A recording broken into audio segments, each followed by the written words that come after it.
ओम। आप सबके हृदय में विराजमान परमात्मा को मैं नमस्कार करता हूँ। गृहस्थ जीवन में प्रसन्नता कैसे मिले, इस श्रृंखला में वार्तालाप करते हुए हम सब यहाँ पर पहुँचे थे कि प्रसन्नता के तीन प्रमुख स्रोत हैं।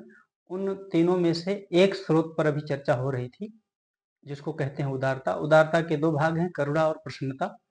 आज वहीं से आगे आप सबकी सेवा में निवेदन करना है। जब आप किसी भी सुखी व्यक्ति को देख करके, वो आपका पड़ोसी हो सकता है, वो आपके गांव के लोग हो सकते हैं, वो कोई भी हो सकता है। जब आप किसी भी सुखी व्यक्ति को देख करके प्रसन्न होंगे उसके सुख को लेकर के, तब क्या होगा? और अगर आप उसको देख करके ईर्ष्या और द्वेष करेंगे, तब क्या होगा?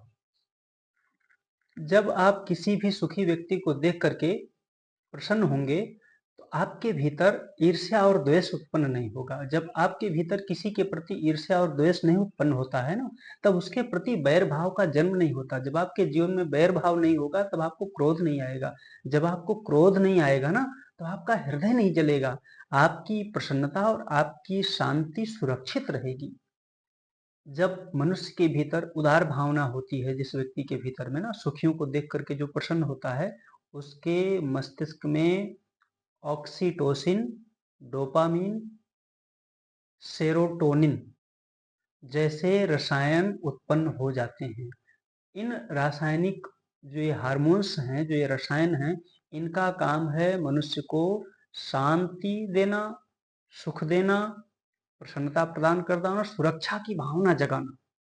अब आप सोचिए, किसी के प्रति उदार भावना होते ही आपके मन मस्तिष्क में ऐसी रासायनिक प्रतिक्रिया होती है कि तुरंत ही आपका तन और मन दोनों ही शांति और आनंद की सुखद अनुभूति में डूब जाता है। मनोविज्ञान कहता है कि जो लोग करुणाशील और उदार होते हैं ना, उनके जीवन में तनाव, अवसाद और किसी भी प्रकार के अकेलेपन के शिकार से मुक्त रहते हैं, और समाज में उन्हें अधिक सम्मान भी मिलता है और समाज उनका सहयोग भी करता है, तथा उनके अपने संबंधों में भी संतुलन बना रहता है। उदारता। इसके विपरीत, यदि आप किसी भी सुखी व्यक्ति को देख करके ईर्ष्या और द्वेष करेंगे, तो आपके भीतर वैर भाव का जन्म होगा। आपकी शांति और प्रसन्नता जाती रहेगी। वैर भाव के जन्म होने से आपके मन में क्रोध उत्पन्न होगा।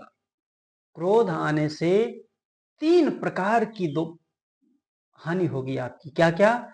जिस समय आपको क्रोध आएगा, तो आप भूल जाएंगे आप कौन हैं, आपको क्या करना है और आपका लक्ष्य क्या है।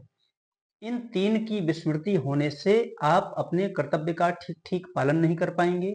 कर्तव्य विमुख होने से आप असफलता की ओर चले जाएंगे।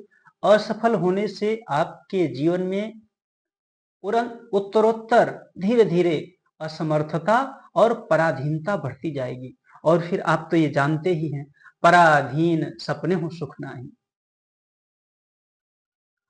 न्यूरोसाइंस कहता है कि यदि आप किसी के भी प्रति ईर्ष्या करेंगे, द्वेष करेंगे, बैर भाव रखेंगे, क्रोध रहेगा, तनावपूर्ण जीवन रहेगा, तो आपके मस्तिष्क में बहुत ही महत्वपूर्ण दो तीन प्रकार के रिएक्शंस होते हैं। सबसे पहला तो कॉर्टिसोल कोर्टिसोल नाम का एक हार्मोन उत्पन्न होता है। वो हार्मोन क्या करता है कि वो आपके जीवन में नींद, पाचन तंत्र और आपकी प्रतिरक्षा प्रणाली, इन तीनों को ही अस्त व्यस्त कर देता है, कमजोर कर देता है। दूसरा है एड्रेनालिन। ये आपके हृदय की गति को बढ़ा देता है और आपके रक्तचाप को भी बढ़ा देता है। तीसरा है नार एड्रेनालिन। ये क्या करेगा? आपको चिंता में डाल देगा और आपके भीतर चिड़चिड़ापन उत्पन्न हो जाएगा। अब आप स्वयं सोचिए, आपके हृदय की गति बढ़ जाए, आपका रक्तचाप बढ़ जाएगा, जानते हैं क्या होगा?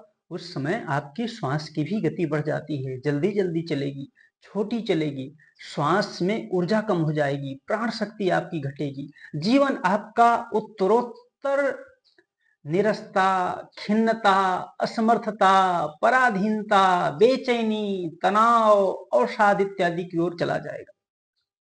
और यदि आपने सुखी को देख करके प्रसन्न होना सीख लिया तो समझो दोस्त, आपने अपने जीवन में एक ऐसे चमत्कारिक साधना को जन्म दे दिया जो आपको उत्तरोत्तर शांति, प्रसन्नता, स्वाधीनता, आनंद और अमरत्व की ओर अग्रसर करती जाएगी और आपका यह मानव जीवन सफल हो जाएगा।